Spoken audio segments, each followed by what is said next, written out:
Well, afternoon folks, you're joining me here at Links Park and we're awaiting the arrival of Barry O'Neill, who's finished his 500 mile challenge for the Community Trust. I believe he's not far away, a few seconds I believe, and he should be entering into the ground. So here he goes! The man of the boy! How many more? Boom. Barry. Congratulations, mate. How does it feel to have finally finished this challenge and done over 500 miles? It feels pretty amazing. I wasn't sure whether I would make it when I started out.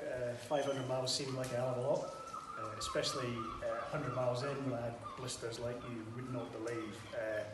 So had it not been for the intervention of a next door neighbour who dropped in some zinc oxide tape, I don't think I would have finished this. So yeah, never looked back after that. Take my feet up every time I went out, no more blisters, and to be honest, the last 400 miles is kind of breezed by. It's just over 2 months. Yeah, I mean, I've got to be honest. Where does an idea like this come from, Barry? Let's find out. How did you come up with this? I think we probably need to credit the proclaimers. Oh, yeah, right, okay. I would walk 500 miles. Well, I mean, I'd seen, fellow director Tracy Park doing her sponsorship for the Community Trust, and she was just coming to an end of hers, and I thought, well, wouldn't it be great if we had another challenge on the go as soon as Tracy's one finished? So I'm not a cyclist, I'm not a runner, and there's very little I do on a fitness front. So in lockdown, maybe about a month into lockdown, I've been enjoying the Zoom parties a bit too much, and stepped on the scales and thought, oh my goodness, this is not good news, so I really need to do something. And walking was probably the thing I've enjoyed most in the past in terms of physical exercise, so I thought, well, I can walk. So let's just start the walking and see what happens, and started dropping a few pounds really quickly, and then thought, well, I'm doing a walk, why shouldn't I do a walk for charity and try and raise some money at the same time while I'm doing it? So that was the inspiration. I had 2 extra hours a day working from home, not commuting to Aberdeen and back. So I thought, well, I'll try and block off 2 hours every day and just get out there, get on the roads and get some fresh air, lose some weight, get fitter, and raise some money for the fantastic charity that is the Community Trust, because as we all know, they do real power work around the town.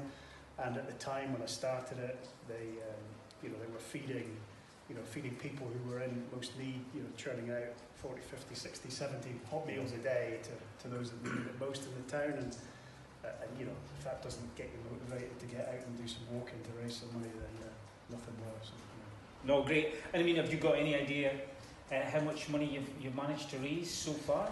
Yeah, I mean, my original target was £500, 500 miles, £500. Felt like an appropriate amount to raise, but I think having raised about 400 on day one, I thought, wow, I've probably pitched the bar a little bit too low here. So I increased it to 1,000, thinking that would be a decent stretch.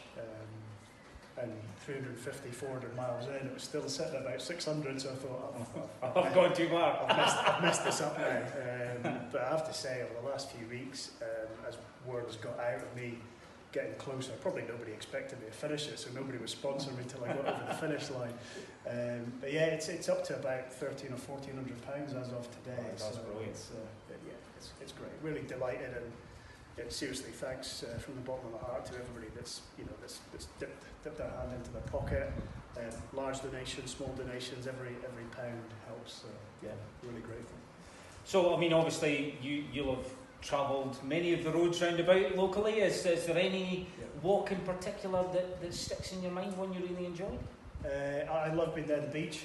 So for me, we live about a mile from Lunan Bay, or the south stretch of Lunan Bay, and it's kind of God's country as far as I'm concerned. It's there's nothing better than strolling along the beach and hearing the waves roll in and that smell of the sea air, etc. So that's been great. I've tried to get down to the beach most days. That features on most of my routes. There's some routes where it's just road work, and if I'm doing a 10, 12 miler, 13 miles is the longest I've done. Several half marathons, if you want to call them that, and home to my folks' house in St Cyrus is exactly 13 miles. So that's a bit of a yomp, and that's tiring when you get there, especially when you get to St Cyrus Beach. And you look ahead of you and you see the cliff path ahead, which after 12.5 miles is really not what you want to see at all. But I've done that probably half a dozen times now, and still I'm out of breath at the top of that one. So good test. Yeah. Good test, Well, you've decided to finish the challenge here at Links Park at 3 p.m. Any reason why you would choose that? Felt appropriate, didn't it? Felt appropriate. Kind of half thinking we might be able to watch some football at the end of it, but. Little did I know, but anyway, at least the news seems to be much more positive now. In terms of, us getting back to seeing the team that we love, and you'll be fully employed soon again. I can't wait. Honestly, I honestly cannot wait just to get back to watching the boys play football again. It's going to be and if yesterday's news is happens and we don't get any further spikes, etc., we do manage to get some fans in for the first game. That would be absolutely tremendous. It'd be great. I know it's obviously you've got yourself all geared up so Stuart can see how wonderful your physique is at this precise moment in time. Do you want to show the guys your squad number though? Squad number, Stuart, just in case you're getting a little bit dodgy with replacements for the sub bench. I've put the right number on this for my squad selection.